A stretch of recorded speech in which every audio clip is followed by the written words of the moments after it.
ॐ अज्ञानतिमिरान्धस्य ज्ञानाञ्जनशलाकया चक्षुरुन्मिलितं येन तस्मै श्रीगुरवे नमः। वन्देऽहं श्रीगुरो श्रीयुतपदकमलं श्रीगुरून् वैष्णवांश्च श्रीरूपं साग्रजातं सहगण रघुनाथान्वितं तं सजीवं साद्वैतं सावधूतं परिजन सहितं कृष्ण चैतन्य देवं श्री राधा कृष्ण पादान सहगण ललिता श्री विशाखान्वितांश श्री कृष्ण चैतन्य प्रभो नित्यानंदा श्री अद्वैत गदाधर शिव सदी गौर भक्त वृंद। हरे कृष्ण कृष्ण कृष्ण हरे हरे, हरे राम राम राम हरे हरे। हरे कृष्ण। सर्वप्रथम मैं अपने गुरुपाद पद ओम विष्णुपाद अष्टोत्तर शत श्री श्रीमद् भक्तिवेदांत माधव गोसाई महाराज के चरण कमलों में अनंत कोटि दंडवत प्रणाम ज्ञापन करता हूँ। हम लोगों का बड़ा सौभाग्य है कि हम लोग श्री उपदेशामृत ग्रंथ का अध्ययन कर रहे हैं। आज हमारा इसको अध्ययन करते हुए 18वां दिन है। बीच में एक दिन हम लोगों ने भक्ति की विषय में भी चर्चा की थी, शुद्ध भक्ति के विषय में। तो श्लोकों के लिए चर्चा करते हुए आज हमारा 18वां दिन है। आज हमारा ये अंतिम दिवस होगा इस उपदेशामृत के क्रम में। 11 श्लोक हैं इस उपदेशामृत में, 9 श्लोक हम लोग चर्चा कर रहे हैं। 8वें श्लोक में भगवान रूप गोस्वामी ने बताया था कि सभी उपदेशों का सार जो है वो यही है कि ब्रज में वास करके हमको और भगवान का अनुगत्य में, अपने गुरुदेव के अनुगत्य में हमको भगवान का भजन करना है। कालम नयेत अखिलम इति उपदेश सारम। वास करेंगे तो फिर 90 अध्याय में 90 श्लोक में बताया कि कहाँ पर वास करना है। तो वहां पर बताया कि सबसे जो उच्च सर्वश्रेष्ठ स्थान है ब्रज में वो है राधा कुंड। 90 श्लोक में क्रमशः बताया कि वैकुंठ से जो अधिक श्रेष्ठ है वो मथुरा, मथुरा से अधिक श्रेष्ठ है वृंदावन, वृंदावन से भी अधिक श्रेष्ठ गोवर्धन, गोवर्धन से भी अधिक श्रेष्ठ बताया राधा कुंड, क्योंकि वहां पर जो है साक्षात प्रेम का ही सागर बह रहा है। प्रेमामृता प्लावनाथ, अर्थात यदि राधा कृष्ण के प्रेम में डूबना है, प्लावन करना है, निमज्जित होना है, तो राधा कुंड को ही सर्वश्रेष्ठ स्थान बताया गया है भजन करने के लिए। और जो विवेकी पुरुष है, जो बुद्धिमान है, वो इस तट को छोड़कर, गोवर्धन में राधा कुंड के तट को छोड़कर और कहां पर जाएगा, कहां भजन करेगा? तो वही बुद्धिमान है जो राधा कुंड का आश्रय लेकर भजन करता है। तो हम लोगों ने राधा कुंड की जो है महिमा श्रवण की। अब इस 10वें श्लोक में भी वही बात, कारण बता रहे हैं कि राधा कुंड श्रेष्ठ क्यों है। राधा कुंड का श्रेष्ठत्व सिद्ध करने के लिए यहाँ पर पहले राधा जी का श्रेष्ठत्व बताया गया, क्योंकि राधा जी सबसे श्रेष्ठ हैं। और राधा जी क्यों श्रेष्ठ हैं? क्योंकि राधा जी भगवान की सब प्रकार से सेवा करती हैं। भगवान की सेवा जो है उस सब प्रकार से केवल राधा जी ही कर सकती हैं। इसके लिए बिल्कुल नीचे से रूप गोस्वामी ने आरंभ किया है। 10वें श्लोक में कह रहे हैं, कर्मिभ्य परितो हरे प्रियतया व्यक्तिम ययुर्ज्ञानिनस् तेभ्यो ज्ञान विमुक्त भक्ति परमा प्रेमा प्रेमैकनिष्ठास्ततः तेभ्यस्ताः पशुपाल पंकज दृशस् ताभ्योऽपि साराधिका प्रेष्ठा तद्वदीयं तदीय सरसी ना ताम नाश्रयेत कह कृति। कर्मी परितो हरे, जो कर्मी लोग हैं, सकाम कर्मी यहाँ पर कहा गया, जो वैदिक रीति से कार्य करने वाले हैं, जो कर्मनिष्ठ हैं, उनसे श्रेष्ठ हैं। उनसे कौन श्रेष्ठ? जो सब कर्मों में लगे रहते हैं, ऐसे पुण्यमान लोगों से सब प्रकार से जो श्रेष्ठ हैं वो हैं ज्ञानी लोग, जो ब्रह्म ज्ञानी हैं, तीनों गुणों से जो अतीत हैं, त्रिगुणातीत अवस्था को प्राप्त हैं, निर्गुण ब्रह्म के अंदर स्थापित हैं, प्रतिष्ठित हैं। ऐसे निर्विशेष ब्रह्म ज्ञानी जो हैं भगवान के प्रिय हैं। अब उसके फिर अधिक जो क्योंकि सकाम कर्म जो है वो उस सकाम कर्म जो कर रहा है, उसका उद्देश्य है जीवन में इस लौकिक सुख अथवा परलौकिक सुख की प्राप्ति करना। परलौकिक मतलब स्वर्ग इत्यादि की कामना।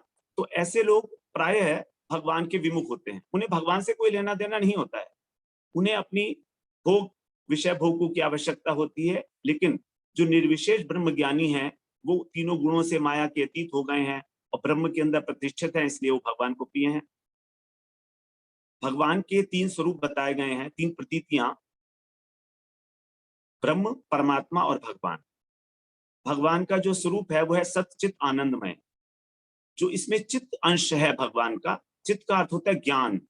तो जो ज्ञान स्वरूप है वो है भगवान की सबसे प्रथम प्रतीति, सबसे प्रथम आविर्भाव, और उसको कहा जाता है ब्रह्म, निर्विशेष ब्रह्म।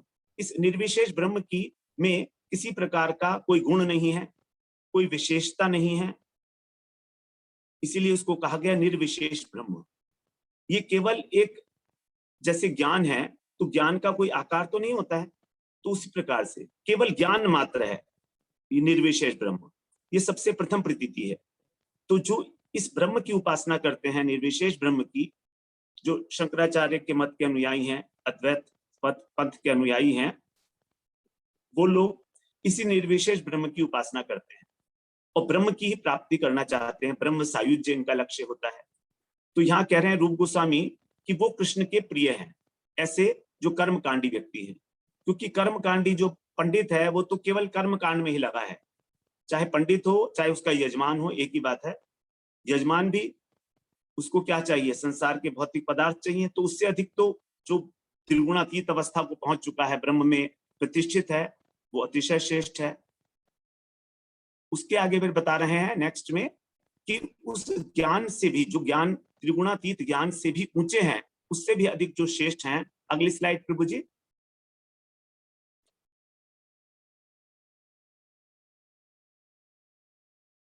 निर्विशेष ब्रह्म ज्ञानियों की अपेक्षा भी जो इस प्रयास को छोड़कर केवल भक्ति को श्रेष्ठ मानने वाले हैं, ऐसे जो ऐश्वर्य ज्ञान संपन्न सनकादिक ऋषि हैं, ये भगवान के प्रिय हैं अधिक।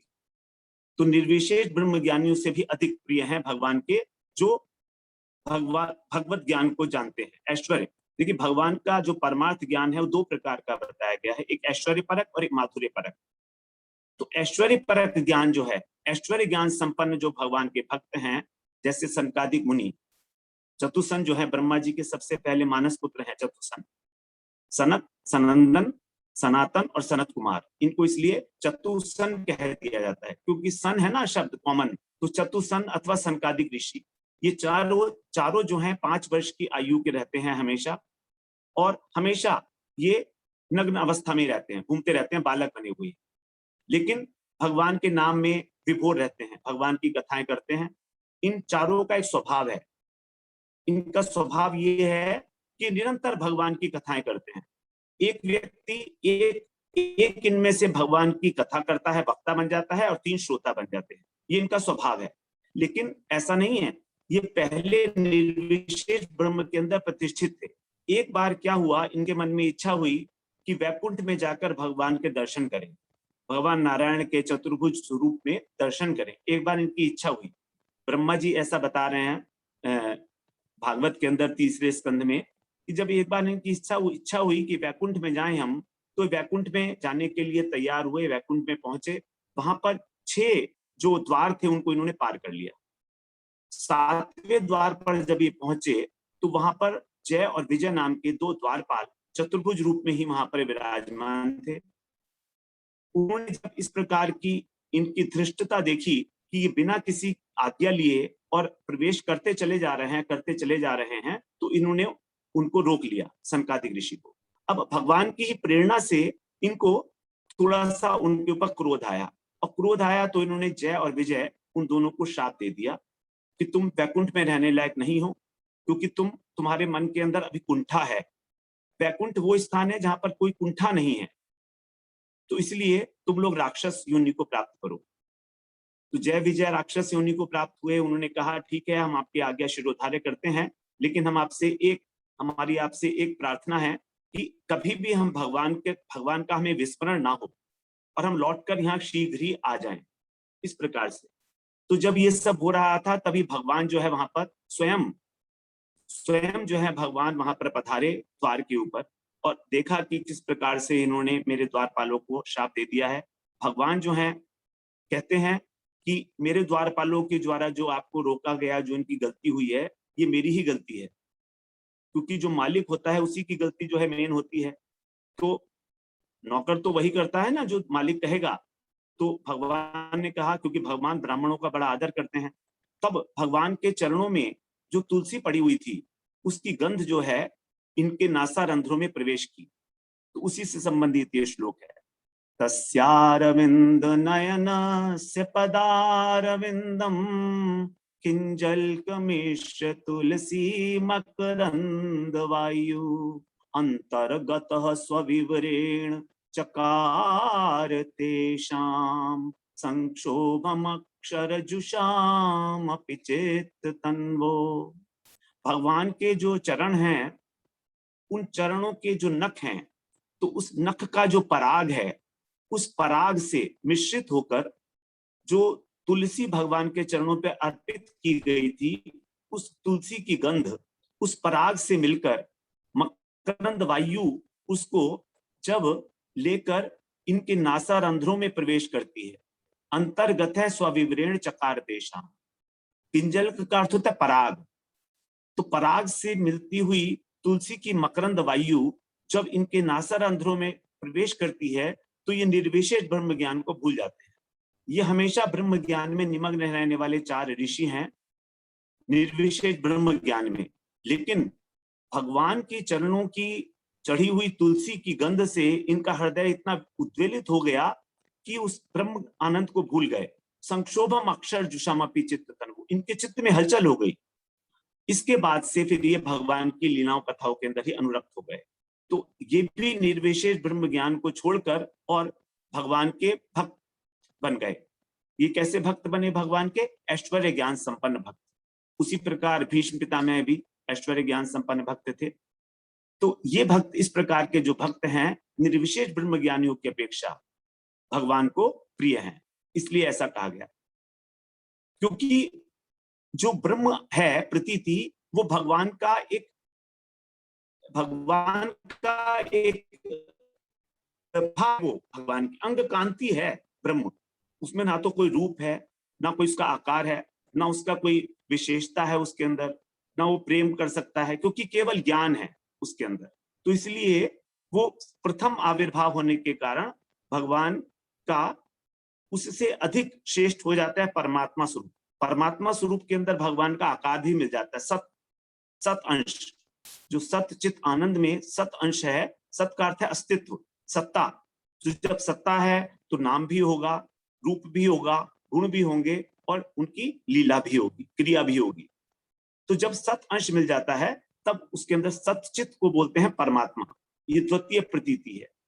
और जब उसमें आनंद अंश होता है तब वो भगवान कहलाते हैं। ये भगवान का समग्र रूप है, जो भगवत गीता में भी हम लोग श्रवण कराए हैं 7वें अध्याय में, 7वें और 8वें अध्याय में।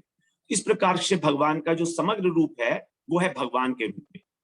अब ये समग्र रूप भी 2 प्रकार का, ऐश्वर्य ज्ञान संपन्न और माधुर्य ज्ञान संपन्न। तो जो सनकादिक ऋषि हैं वो ऐश्वर्य ज्ञान संपन्न भक्त हैं भगवान। ब्रह्मा जी ने अपनी स्तुति में इस निर्विशेष ब्रह्म ज्ञान की निंदा करते हुए बताया है, ज्ञानम प्रिया समुदुपास्य नमन्त एव जीवन्ति सन्मुखरितां भवदीय वार्तां स्थाने स्थिता श्रुतिगतां तनुवांग मनोभिर ये प्रायशो जित जीतोप्यसि तैस्त्रलोक्याम। जो लोग इस निर्विशेष ब्रह्म ज्ञान के प्रयास को छोड़कर, उद्पास्य माने छोड़कर, और नमंत एव नमस्कार पूर्वक अर्थात शरणागत होकर अत्यंत विनीत भाव से जीवन धारण करते हैं। कैसे करते हैं? सन्मुख रिताम भवदीय वार्ताम। सन्मुख, सन का मतलब है यहाँ पर सत्पुरुष, सत प्लस मुखरिताम है, तो संधि होने के कारण यहाँ तौ का न बन गया है आधा। तो जो सत हैं, जो साधु पुरुष हैं, उनके मुख से निश्रित जो भवदीय वार्ताम, भवदीय माने भगवान, आप, भवदीय होता आपको बोलते हैं हम, तो आपकी जो वार्ताएं हैं, क्योंकि यहाँ पर ब्रह्मा जी कृष्ण की स्तुति करते हुए कह रहे हैं ना, तो भवदीय शब्द आया है। तो आपकी जो कथाएं हैं उनके मुख से निश्रित जब उसका श्रवण करते हैं और उसको श्रवण करते हुए जो जीवन धारण करते हैं, उनको फल क्या मिलता है, यहाँ बता रहे हैं, स्थाने स्थिता श्रुतिगताम तनुवाक मनोभिर। वो ऐसे श्रुति परायण साधक, श्रुतिगताम माने श्रुति परायण साधक, अपने स्थान पर स्थित रहकर ही, जिस वर्ण में वो है, जिस जगह पर वो है, जहां पर हैं वहीं पर ही, उनको कहीं आने जाने की जरूरत नहीं, वो केवल श्रुति परायण है। और दूसरी बात बता रहे हैं, तनुवाक मनोभिर, अपने शरीर के द्वारा,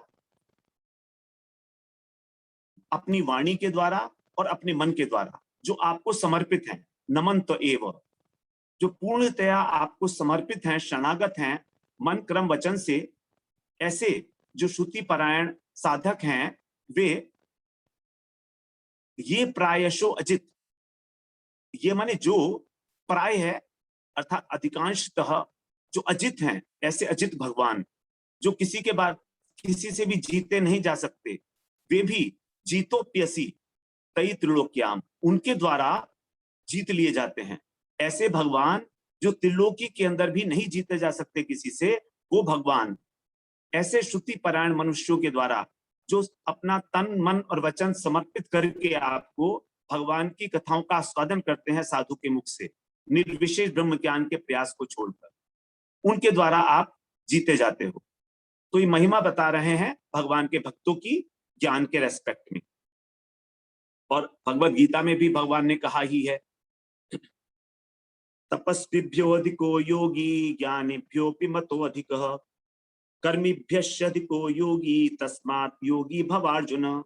छठे अध्याय में जब भगवान ने 46वें श्लोक में ये कहा कि जो तपस्वी से अधिक हैं श्रेष्ठ वो योगी हैं, ज्ञानी से अधिक भी योगी हैं, फिर कर्मी से अधिक तो योगी हैं ही, तो अर्जुन को आज्ञा देते हैं भगवान कि तुम योगी बन जाओ। अब अर्जुन मन में सोचेंगे कि योगी तो कई प्रकार के होते हैं, कर्मी होते हैं, कर्म योगी, ज्ञान योगी, अष्टांग योगी, तो अष्टांग योगी को भी योगी कहा जाता है। तो फिर आगे भगवान बिल्कुल स्पष्ट करते हुए अंतिम श्लोक में कह रहे हैं छठे अध्याय के, जो हमारी 7वें अध्याय की भूमिका बनाता है अगले प्रकरण की, तो उसमें बोलते हैं योगिनाम अपि सर्वेषां मद्गतेन अंतरात्मना श्रद्धावान भजते यो माम समे युक्त तमो मतः।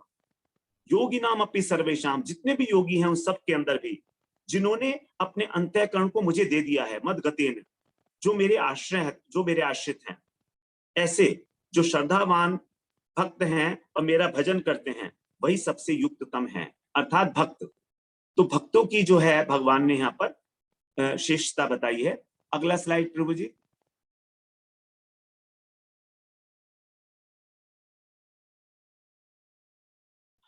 अब जो ऐश्वर्य ज्ञान संपन्न भक्त हैं, जैसे हम लोग बात किए चतुसन इत्यादि, उनसे भी श्रेष्ठ जो हैं वे कौन है, जो केवल प्रेम की ही एक निष्ठा वाले हैं, केवल प्रेम।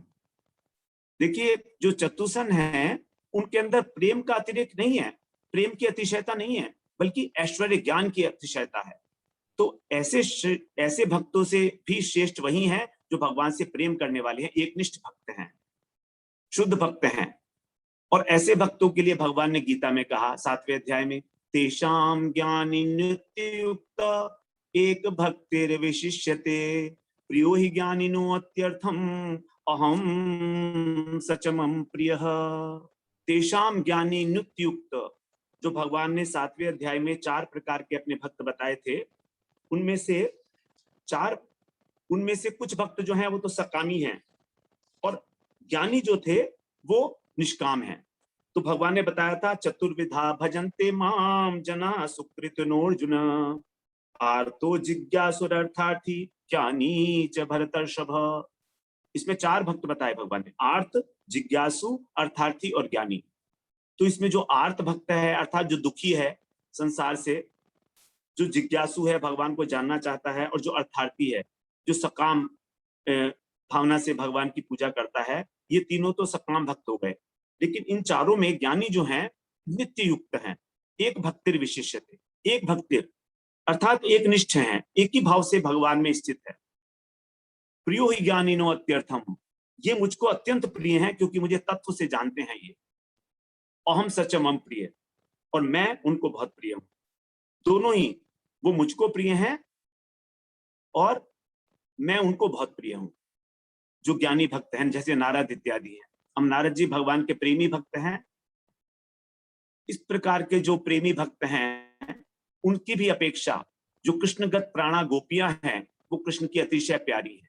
उस श्लोक में यही बताया गया है जो पहले था, उसमें बताया है कि तेभ्यो ज्ञानी विमुक्त भक्ति परमा प्रेमाइक निष्ठस्ततः, जो प्रेमाइक निष्ठा, प्रेम की निष्ठा वाले हैं वो, और तेभ्यस्ताहा, तेभ्यस्ताहा माने उन प्रेमी भक्तों से भी पशुपाल पंकज दशास्ताभ्योपि साराधिका, उसके अंदर भी जो गोपिकाएं हैं वो भगवान को अतिशय प्राणी प्यारी है, क्योंकि वो कृष्ण के प्रति अपूर्व प्रेम से परिपूर्ण है।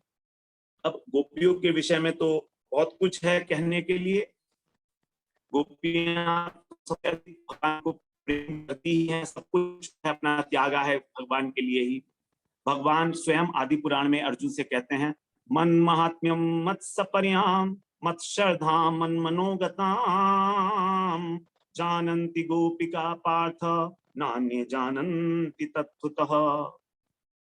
मेरा जो महात्म्य है, मेरी जो महिमा है, मत सपर्याम, मेरी पूजा कैसे की जाती है, और मत श्रद्धाम, मुझ में श्रद्धा करने वाली, और मन मनोगतान, मेरे मन की बात को जानने वाली। ये कौन है? जानन्ति गोपिका पार्थ, हे पार्थ, हे अर्जुन, ये गोपिका है जो इसको जानती है। नान्य जानन्ति तत्वतः, कोई भी अन्य व्यक्ति मेरे को तत्वतः नहीं जानता है। उसके बाद वहीं पर ही कह रहे हैं, निजांगम अपि या गोप्यो ममेति समुपासते ताभ्य परम निबे पार्थ निगूढ़ प्रेम भाजनम। ये गोपियां अपने निज अंगों से भी मेरी सेवा करते हैं। ममेति समुपासते ताभ्यम परम न मे पार्थ, उनसे उनसे श्रेष्ठ और कोई नहीं है, क्योंकि वो कैसी हैं? निगूढ़ प्रेम भाजनम, मेरा जो निगूढ़ प्रेम है उसकी पात्रा वही है। भाजनम माने पात्र, तो वही इस प्रेम की पात्रा हैं गोपियां जो हैं।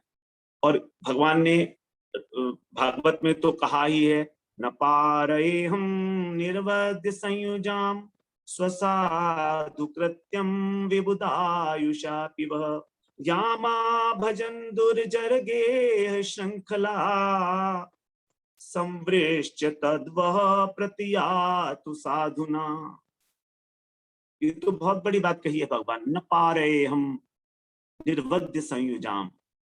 आप गोपियों का जो सब, जब गोपियां रास में बुलाई थी और वो रास लीला में आई थी, सब कुछ छोड़कर अपना वेणु की ध्वनि सुनकर, तो उसके बाद फिर अंत में भगवान ये बोलते हैं कि न पारे हम निर्वद्य संयुजाम, तुम लोगों का जो निर्मल प्रेम है मेरे प्रति, निर्वद्य का मतलब निर्मल प्रेम, जो मुझसे तुम जुड़ी हो, संयुजाम माने जुड़ना, तो जो तुम मुझसे निर्मल प्रेम के द्वारा जुड़ी हो, ना पा रहे हैं हम, मैं उसका पार नहीं पा सकता, मैं उसका किसी प्रकार से प्रतिकार नहीं कर सकता।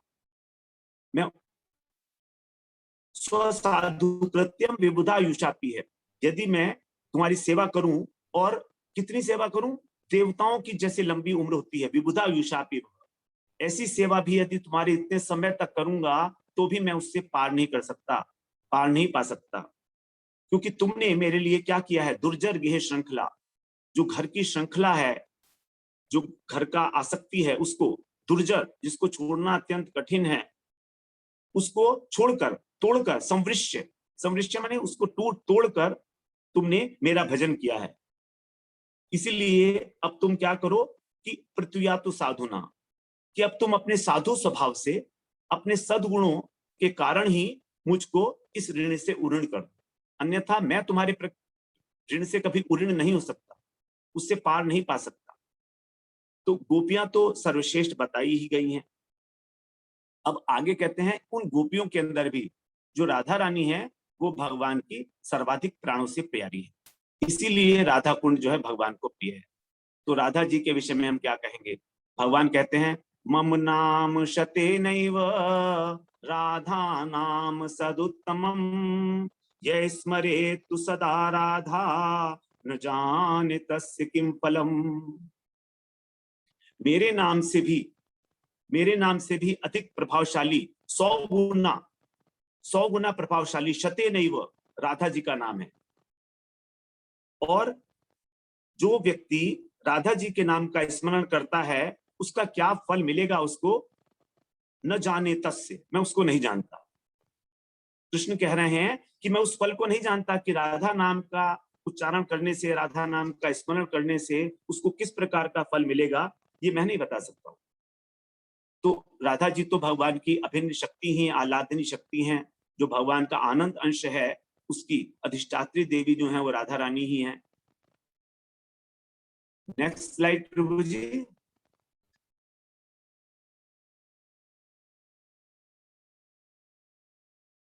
उनसे जो अभिन्न है राधा कुंड, वो कृष्ण का अतिशय प्रिय है, क्योंकि वो अभिन्न है।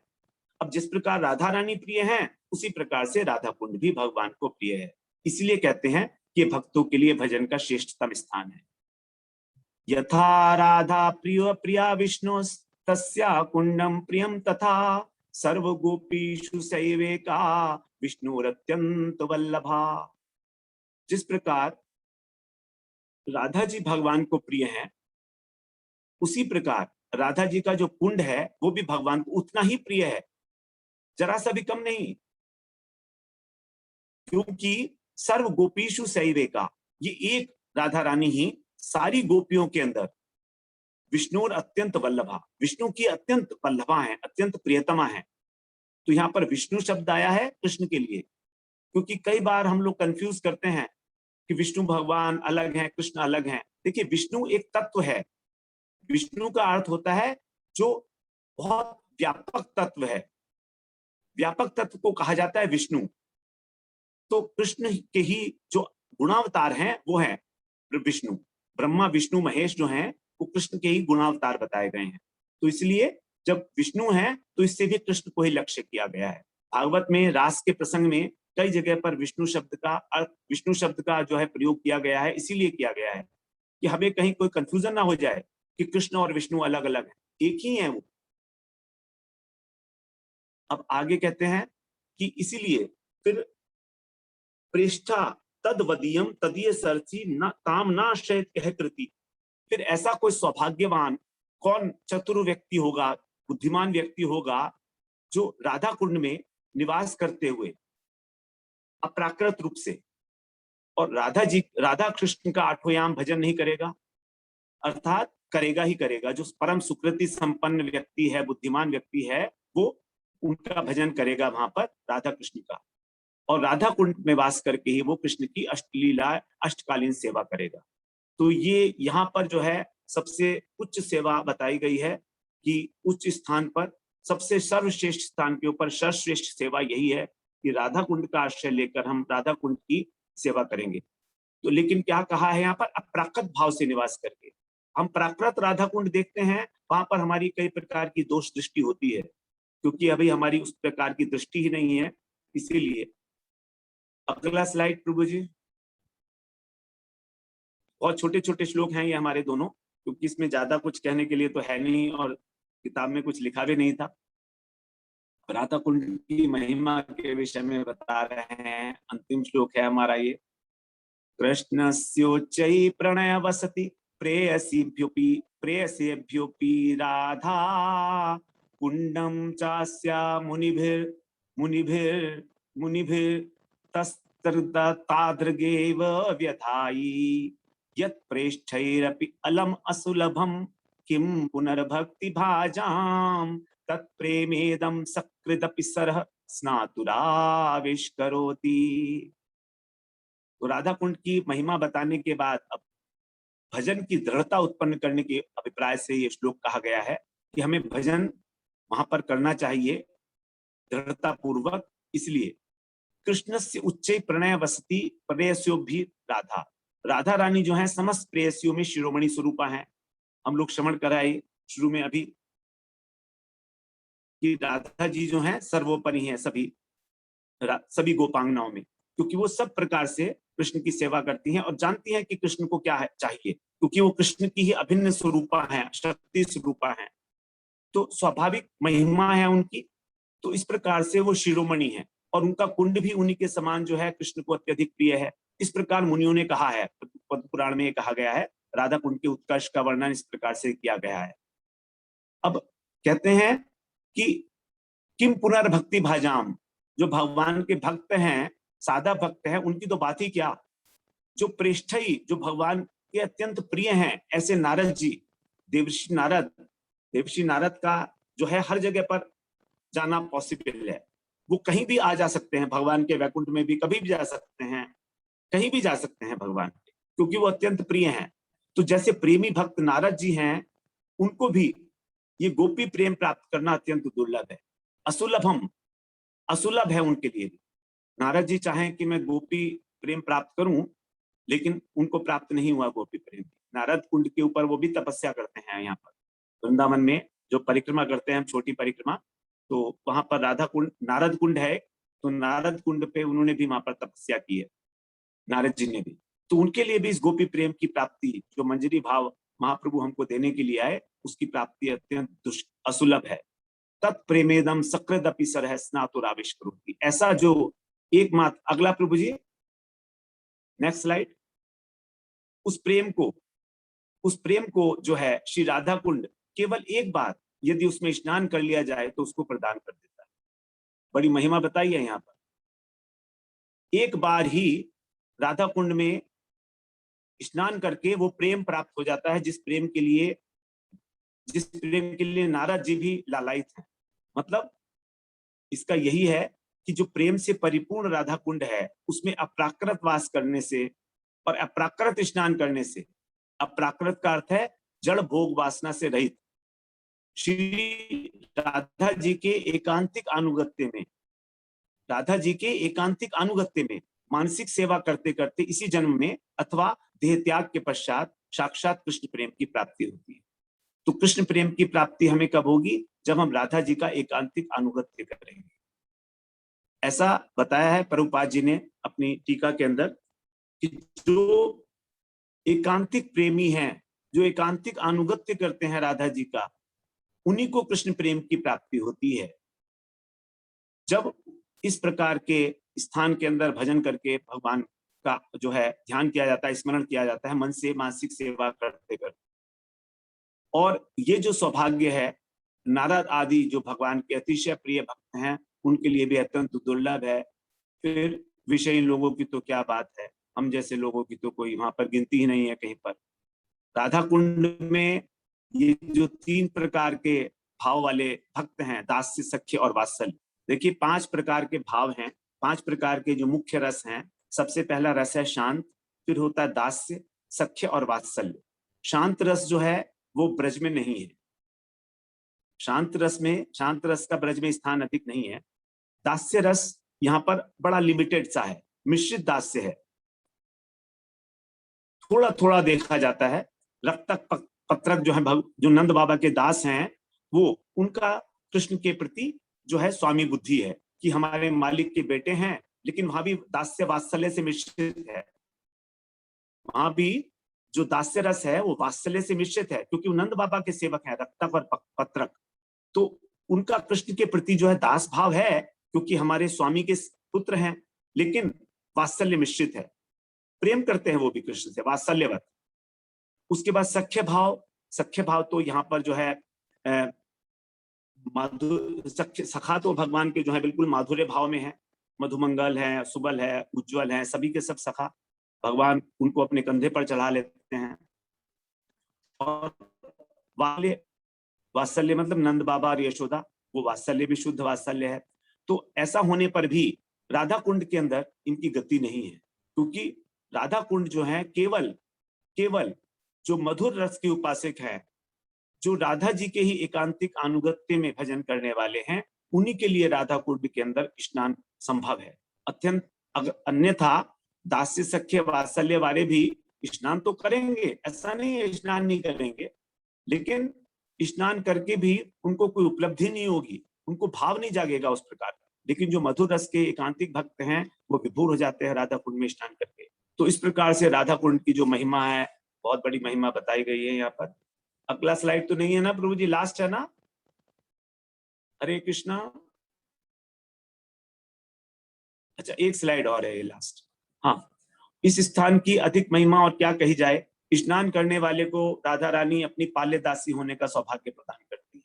जो राधा दास्यम उद्देश्य है और भक्तों का, गौड़ीय भक्तों का, तो अपना वो भी सौभाग्य प्रदान कर सकती है। इसीलिए कहा था भगवान ने कि ना जाने तस्य किम फलम। जो राधा रानी का आश्रय लेकर उनका नाम लेते हैं, जो मेरे नाम से भी 100 गुना अधिक प्रभावशाली है, उनका क्या फल होगा ये मैं नहीं जानता। तो यही फल है कि राधा रानी उनको अपनी दासी के रूप में और नियुक्त कर सकती है, सौभाग्य दे सकती हैं अपनी दासी बनने का भी। तो जो हमारे भक्ति सिद्धांत सरस्वती ठाकुर प्रभुपाद जी हैं, वो बताते हैं कि इस संबंध में कि जो श्रद्धालु व्यक्ति है उसको कृष्ण प्रेम की प्राप्ति के लिए क्या करना है। षड गोस्वामी ने और नरोत्तम दास ठाकुर ने, ऐसे जो महाजन है, उन्होंने जो हमको भक्ति मार्ग बताया है उस पर अवस्थित होकर, अर्थात उनकी जो शिक्षाएं हैं उनका अनुगमन करके, उनके अनुगत्य में ब्रज में निवास करते हुए तिष्ठन ब्रजे राधा कृष्ण का नाम रूप गुण लीलाओं का निरंतर श्रवण कीर्तन और स्मरण करना चाहिए। और गुरुदेव के अनुगत्य में रात दिन मानसी सेवा करने से युगल सरकार की दुर्लभ प्रेम सेवा भी प्राप्त हो जाती है। इस प्रकार से भक्ति सरस्वती ठाकुर प्रभुपाद ने अंत में अपना वक्तव्य, अपना निर्णय बताकर श्री उपदेशामृत ग्रंथ के ऊपर अपनी जो उनकी अनुवृत्ति नाम की टीका है, तो उसको उपसंहार किया है। तो यहाँ पर उन्होंने बल्कि स्पष्ट कहा है कि नरोत्तम दास ठाकुर और षड गोस्वामी ने जो हमें मार्ग बताया है उसी का हमें अनुगत्य करना है। तो इसी से प्रेरित होकर, इसी से प्रेरणा प्राप्त करके हम लोग जो है नरोत्तम दास ठाकुर के द्वारा जो विरचित प्रेम भक्ति चंद्रिका है उसका हम लोग अनुशीलन करते हैं, उसका हम लोग पाठ करते हैं। उसमें 120 प्यारों के माध्यम से और बताया गया है कि कृष्ण प्रेम किस प्रकार से प्राप्त किया जा सकता है। हम लोग उसकी विस्तार से एक एक त्रिपदी की चर्चा करते हैं। बंगला प्यार हैं वो, जैसे हमारे यहाँ हिंदी के अंदर दोहे और चौपाई होते हैं, संस्कृत में श्लोक होते हैं, उसी प्रकार बंगला भाषा में प्यार होते हैं, त्रिपदी होती है।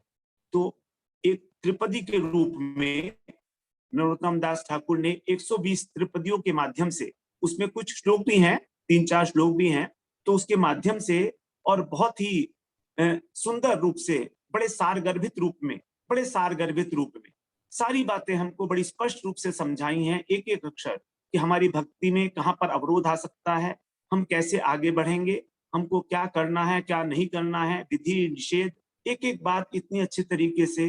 तो मेरा ऐसा मानना है कि जो प्रेम भक्ति चंद्रिका नामक ग्रंथ है, इसकी हमारे महाजनों ने, हमारे जितने भी गोस्वामी हैं उन सब ने बहुत अधिक, गोस्वामी को तो बाद में लिखी गई है, जो हमारे गुरुवर्ग हैं तो उन्होंने इसको अत्यंत आदर बुद्धि से स्वीकार किया है।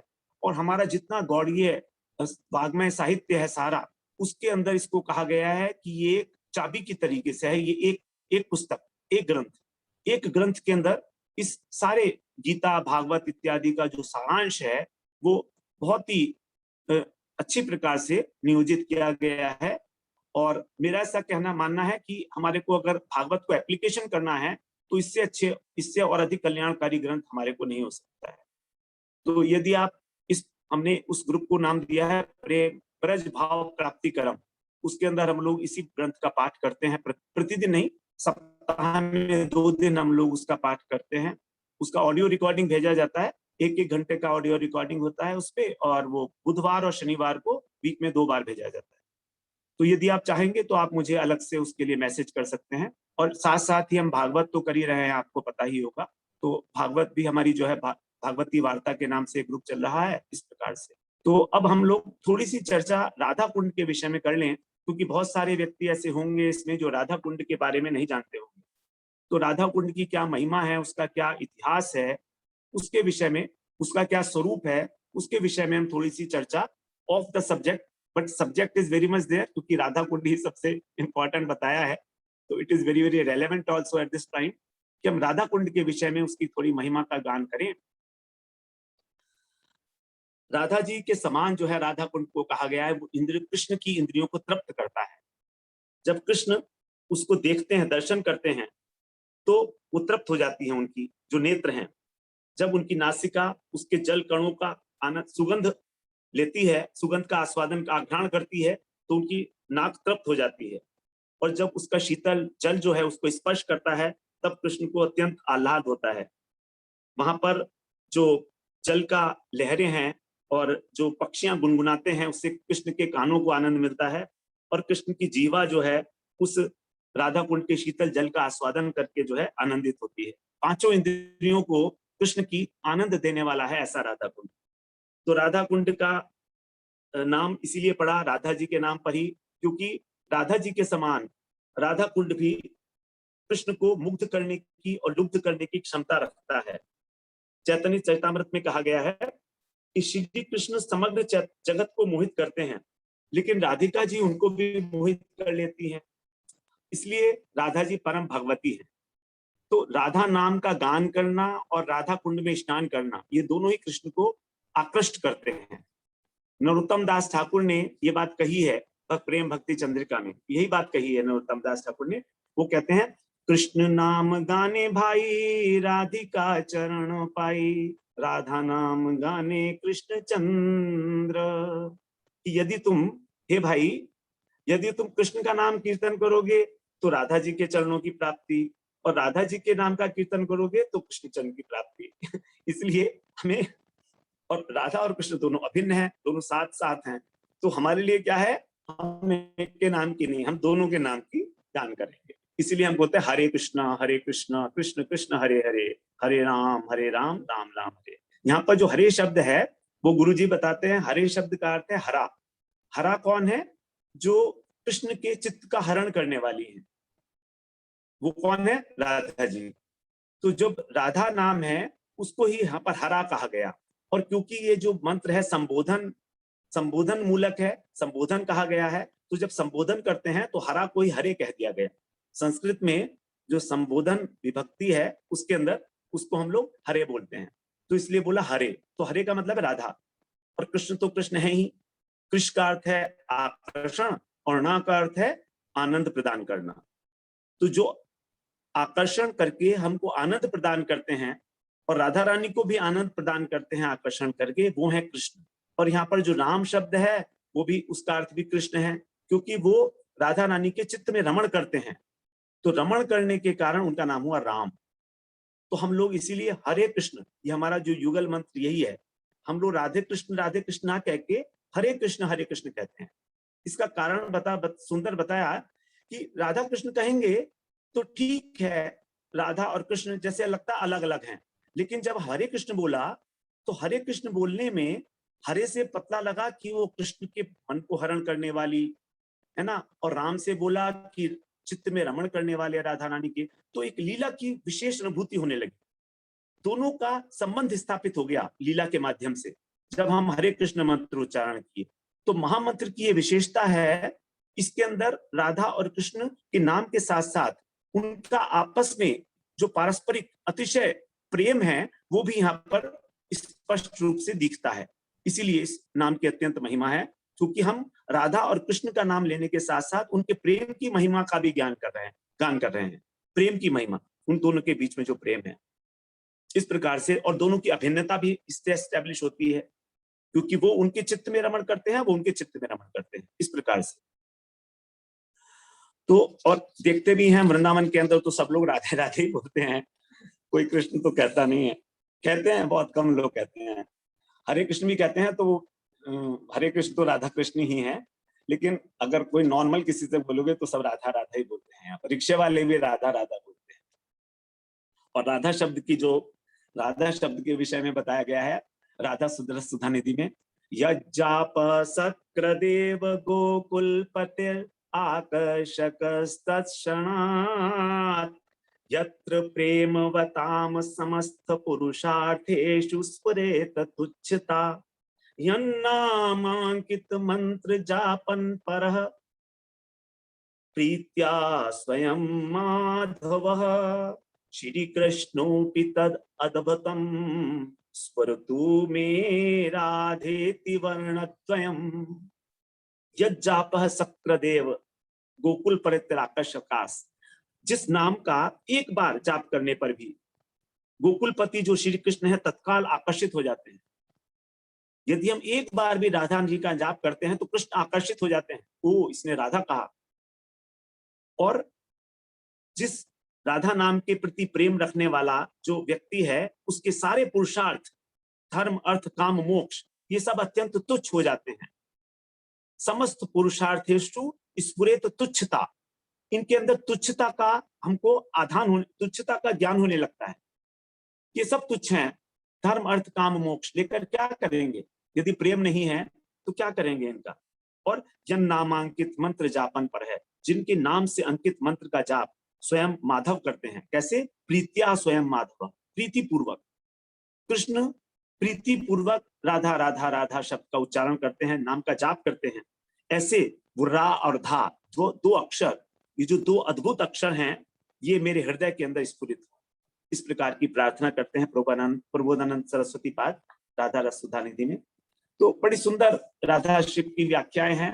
राधा नाम रा का जहां उच्चारण सुनते हैं कृष्ण तो प्रफुल्लित हो जाते हैं हर्ष से, और धा सुनकर उसके पीछे पीछे भागते हैं उसको कुछ देने के लिए।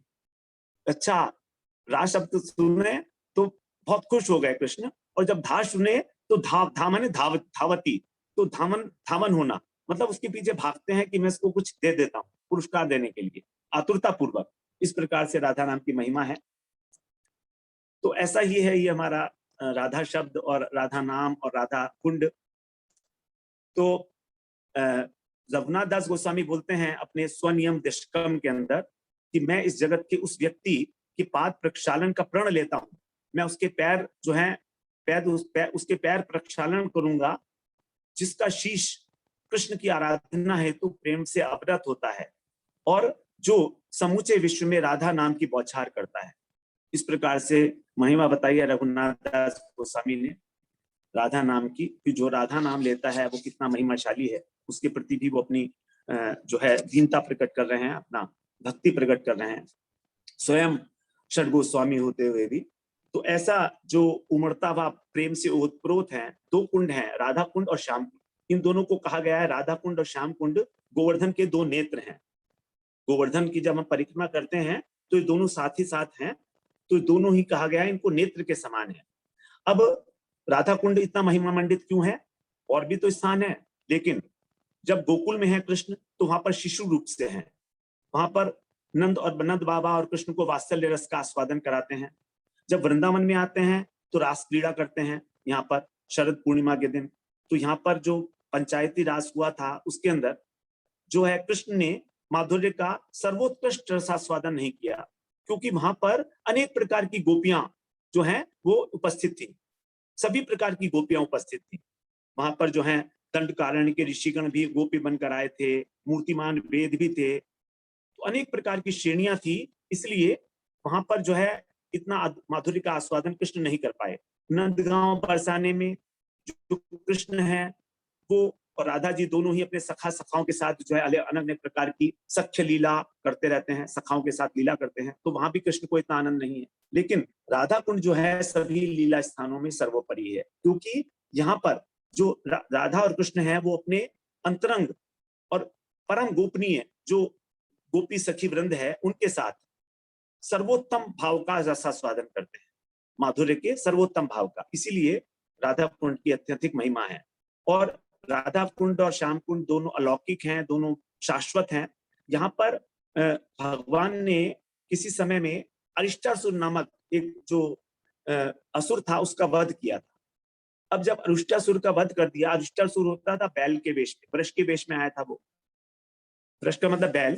तो जब बैल के वेश में आया तो फिर ये जब राधा रानी से मिलने गए तो उनकी सखियों ने मना कर दिया कि हम तुमसे नहीं मिलेंगे, क्योंकि तुमने गौ हत्या की है। गौ हत्या नहीं मतलब बैल की हत्या भी गौ हत्या ही मानी जाती है, तो इसलिए अब तुम जो है तुम्हारे को पाप लग गया है गौ हत्या का। जैसे कि गौ हत्या का पाप बहुत बड़ा होता है, तो कृष्ण ने कहा कि अच्छा बताओ अब इसका क्या प्रायश्चित होगा। तो उनका ठीक है तुम ऐसा करो, सभी तीर्थ स्थानों की यात्रा करके और वहां पर स्नान करो, उसके बाद फिर जो है तुम पवित्र होंगे। तो कृष्ण ने क्या किया, कृष्ण को कहीं जाने की जरूरत तो है नहीं, उन्होंने अपनी एड़ी से जो है प्रहार किया वहीं पर ही, और उससे ही जो है गड्ढा बन गया, और खूब बड़ा गड्ढा हो गया जब, तो उसके अंदर उन्होंने सभी तीर्थों को बुलाया, तीर्थों का आह्वान किया, और तीर्थ लोग सारे उपस्थित हो गए भगवान की आज्ञा में। भगवान तो भगवान है, कहीं भी किसी को भी बुला सकते हैं। तो तीर्थों को बुला लिया और सारा जल भर गया।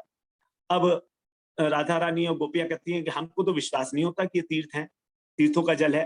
तो वहां पर तीर्थ स्वयं मूर्तिमान होकर आकर खड़े हुए, और उन्होंने बोला कि मैं जो है पुष्कर तीर्थ हूँ, मैं गोदावरी हूँ, मैं यमुना हूँ, मैं प्रयाग हूँ, मैं गंगा हूँ, मैं सरयू हूँ। इस प्रकार से सारा तीर्थों ने स्वयं जो है मूर्तिमान होकर और उनको विश्वास दिलाया, तब उनको स्नान हो गया, तब उनको विश्वास हो गया।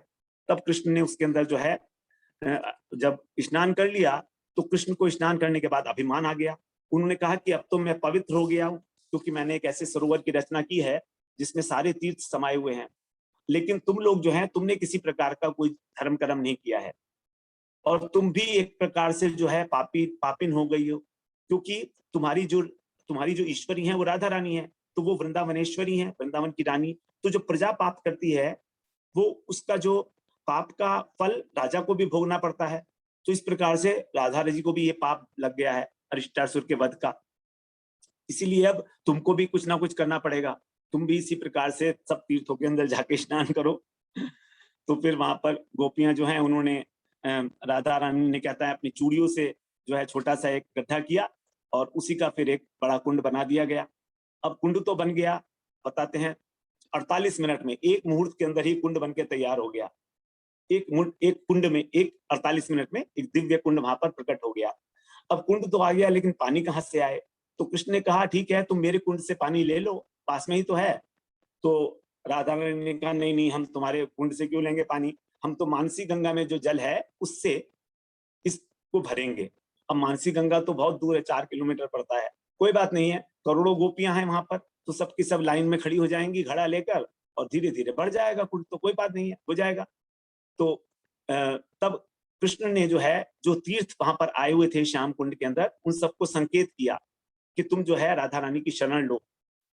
तो सारे तीर्थ जो है मूर्तिमान होकर फिर राधा रानी की सेवा में उपस्थित हुए, और राधा रानी से कहा कि आप तो अत्यंत महिमा पाली हो, आपके रहस्य को तो हम कोई भी नहीं जान सकते हैं, कृष्ण ही केवल आपको जानते हैं, और हम बड़े आनंदित हैं यदि आपका एक आनंद, हमको बड़ा अच्छा लगेगा यदि आपकी हमारे ऊपर कृपा हो जाए। तो राधा रानी समझी नहीं क्यों कह रहे हैं कृपा, तो उन खुश प्रसन्न हो गए राधा रानी जब स्तुति की उनकी। तो उन्होंने कहा बताओ तुम क्या चाहते हो? तो उन्होंने कहा देखो, अब आप अगर हमें अपने कुंड में प्रवेश होने के लिए आज्ञा दे दो तो हमारा जीवन सफल हो जाएगा। तो राधा रानी ने कहा एवं अस्तु। तो बस अब उनका कहना था कि सारे के सारे जो कृष्ण कुंड के अंदर जो भी जल था, वो बहुत तेजी के साथ निकल के सारी सीमाएं कृष्ण कुंड की तोड़ के और राधा कुंड में पूरा भर गया। तो इस प्रकार से जो है राधा कुंड भी भर गया और कृष्ण कुंड भी भरा रहा। तो फिर जो है स्नान किया गया इन दोनों के अंदर। तो कृष्ण ने कहा कि देखो ये तुम्हारा जो कुंड है मेरे कुंड से भी अधिक महिमा मंडित होगा, मेरे कुंड से भी, और मैं यहाँ पर जो है स्नान प्रतिदिन स्नान करूंगा यहाँ पर, क्योंकि तुम मुझे अतिशय प्रिय हो, इसलिए तुम्हारे द्वारा बनाया गया जो कुंड है, जो सरोवर है, ये भी मुझे हमेशा जो है प्रिय रहेगा। इस प्रकार से जो है राधा कुंड की महिमा को कृष्ण ही जो है स्थापित किया। तो जिस प्रकार से राधा रानी जो है प्रिय हैं, उसी प्रकार से राधा कुंड भी कृष्ण को उतना ही प्रिय है। और इसीलिए जो राधा जो राधा कृष्ण के भजन करने वाले लोग हैं, वो राधा कुंड की महिमा को जानकर और वहां पर उसको सर्वश्रेष्ठ स्थान जानकर उसका आश्रय लेते हैं और वहां पर भजन करते हैं। लेकिन यहाँ पर जो है जैसे कुछ भक्तों के लिए राधा कुंड में प्रवेश करने के लिए ऐसा कहा जाता है, मना किया गया है। इस्कॉन के अंदर विशेष रूप से ये कुछ ऐसा कहने में आता है कि राधा कुंड में आप लोगों को स्नान नहीं करना है, और अगर कर, तो इसके लिए ऐसा ही समझा जाना चाहिए कि क्योंकि इस्कॉन के अंदर अधिकतर भक्त जो हैं वो बाहर के हैं, फॉरेन कंट्रीज के हैं, और फॉरेनर्स को जो है पानी के प्रति अत्यंत लगाव होता है। तो जैसे ही पानी को देखते हैं वो उसमें क्रीड़ा करना आरंभ कर देते हैं, स्विमिंग करना आरंभ कर देते हैं, जो कि एक अवज्ञा होगी।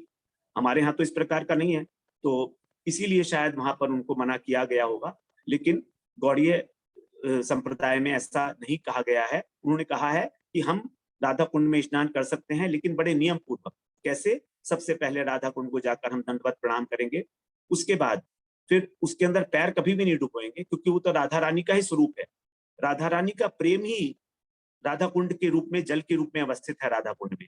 फिर हम उसके अंदर बड़ी विनम्र भाव से और उतर कर और 3-4 डुबकी लगाकर और प्रणाम करके उसको बाहर निकल आएंगे। तो हमको स्नान करते हुए अपना कोई शरीर मल के नहीं धोना है किसी प्रकार से भी। हमें उस प्रेममय अमृत कुंड के अंदर केवल उसका जो है उसमें प्लावित करना है, अपने को उसमें निमज्जित करना है प्रेम में, क्योंकि वो जल नहीं है राधा कुंड के अंदर, साक्षात प्रेम है। राधा जी का जो प्रेम है वही साक्षात जो है द्रव के रूप में उपस्थित है। तो अत्यंत आदर बुद्धि के साथ हम इस प्रकार से राधा कुंड को सेवन कर सकते हैं, क्योंकि जो जल है उस जल के लिए, जल है तो उसमें स्नान का विधान भी है, ऐसा तो नहीं है। और कहा भी गया है राधा कृपा कटाक्ष स्तोत्र में कि जो राधा कुंड में खड़ा होकर जो है पाठ करता है उसको राधा रानी के दर्शन होते हैं, इस प्रकार से।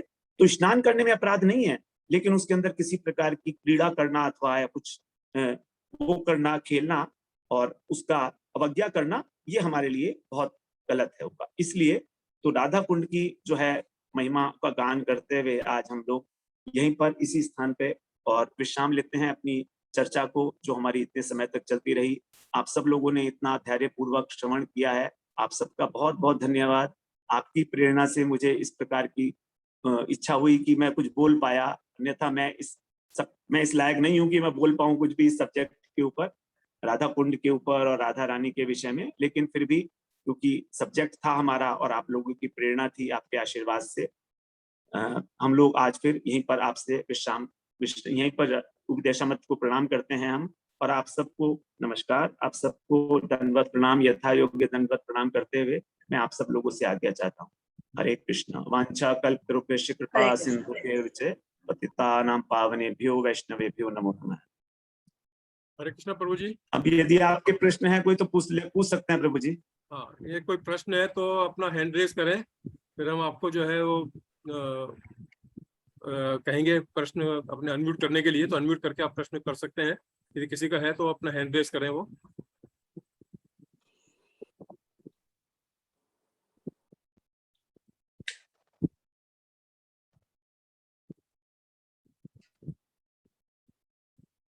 हाँ, पीएस कुटियाल जी ने हैंड रेज किया है। कुटियाल जी आप जो है अपना प्रभु जी प्रणाम।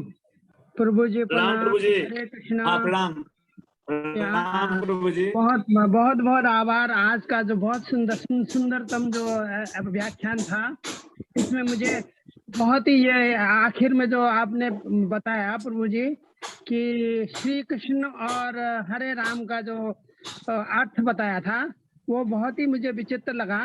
मैं एक बार उसको पुनः ये समझने का प्रयास करता हूँ। जैसे हरे राम का आपने बताया था, राधे के मन में रमण करने वाले अर्थात कृष्ण, और राम के मन के हरण करने वाले अर्थात सीता माता। तो ये भी उसका होगा। लेकिन हरे राम का जो आपने बताया, राधे के मन में जो रमण करने वाले कृष्ण, ये बहुत नया लगा। इसके लिए बहुत बहुत आभार।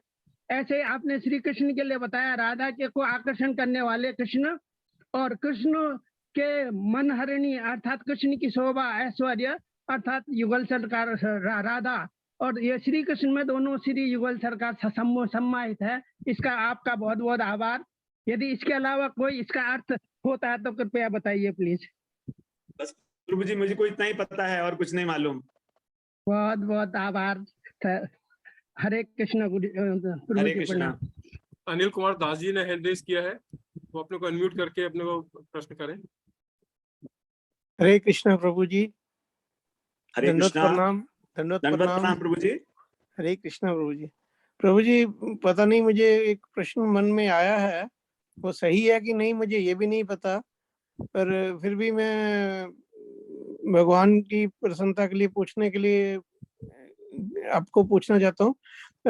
जैसे कि नाम अपराध, 10 नाम अपराध में बोला गया है कि अर्थवाद नहीं करना महामंत्र में, जैसे कृष्ण के नाम में। तो जब हम ऐसे कहते हैं तो ये अर्थवाद में आता है कि कैसे आता है? नहीं प्रभु जी, ये अर्थवाद नहीं है।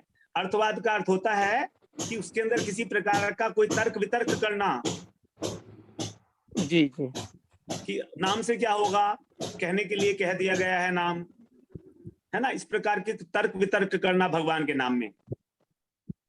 हरे कृष्णा, थैंक यू प्रभु जी। हाँ जी, हाँ जी। ये हरे कृष्ण दास प्रभु जी जो है उन्होंने हैंड रेज किया है, हरीश गुप्ता जी ने, तो आप अनम्यूट करें अपने को और फिर प्रश्न करें। प्रणाम प्रभु जी। राम प्रभु जी बताइए। प्रभु जी जैसे आपने बताया कि राधा कुंड में जैसे गौड़ी एस्कॉन वालों ने कहा कि स्नान नहीं करते हैं, तो मान लो जैसे हम गए एक बार दो बार तो नहाए वहां पे, तो जैसे गंगा जी में नहाते तो जैसे तैरते हैं तो वो एक अपराध होता है क्या सर? अपराध होता है अगर तैरेंगे आप वहां पर तो। अच्छा, गंगा जी में तैरते हैं तो वो भी अपराध है? हाँ, वो भी अपराध ही है, क्योंकि गंगा तो हमारी माता के समान है। जी जी, नहीं होता क्या ना, वो जैसे भी नहाने अपराध, गए वो भी तो अपराध ही है, बिल्कुल बिल्कुल। तभी तो हमको गंगा जी से कोई फल नहीं मिलता। जी जी गंगा में जी स्नान करने का फल है कि हमारे पाप खत्म हो जाते हैं। हमारे तो पाप कभी खत्म होते नहीं, बढ़ जाते हैं। और बड़ा सही। हमारे गंगा में अब स्नान करने से हमेशा पाप बढ़ते हैं, कम जी नहीं जी होते। जबकि गंगा जी में स्नान करके सारे पाप खत्म होने चाहिए, देखो तो हुए ही नहीं। तो वो क्या करना चाहिए प्रभु जी फिर? प्रणाम करके बड़ी आदर बुद्धि के साथ 3-4 डुबकी लगाइए और उसके जी बाद जी बाहर निकल आइए। अपने शरीर का गंदगी धोने के लिए तो ना गंगा जी। जी जी जी। तो प्रणाम प्रभु जी। प्रणाम प्रभु जी। अभी जो है और किसी को कोई प्रश्न है तो अपना हैंड रेज करके पूछ सकते हैं, अदरवाइज जो है हम इसको फिर मीटिंग को बंद करेंगे। प्रभु जी और किसी का प्रश्न नहीं है अभी, ठीक है प्रभु जी। तो मैं जो है आप सबकी तरफ से जो है अजय प्रभु जी का धन्यवाद जय हो, जय हो। प्रणाम करता हूँ कि उन्होंने जो है उपदेशामृत का 18 सेशन में हमें बहुत अच्छी तरह से समझाया, और आप सबकी जो है सहयोग से, आप सबकी कृपा से जो है ये पूरा निर्विघ्न रूप से जो है ये प्रोग्राम चल सका, उसके लिए आप सबका धन्यवाद। और अजय प्रभु जी आप लास्ट में कुछ सबसे बंद करने से पहले कोई बोलना चाहे तो कुछ नहीं, संदेश। ठीक है, आप सब लोग का धन्यवाद। इसी प्रकार से आप इसका अध्ययन और करते रहिएगा, उपदेशामृत ग्रंथ का, यही मेरा आपसे प्रार्थना है। ठीक है, हरे कृष्णा प्रभु जी। हरे कृष्णा, हरे कृष्णा, हरे हरे कृष्णा। कृष्ण। हरे कृष्ण।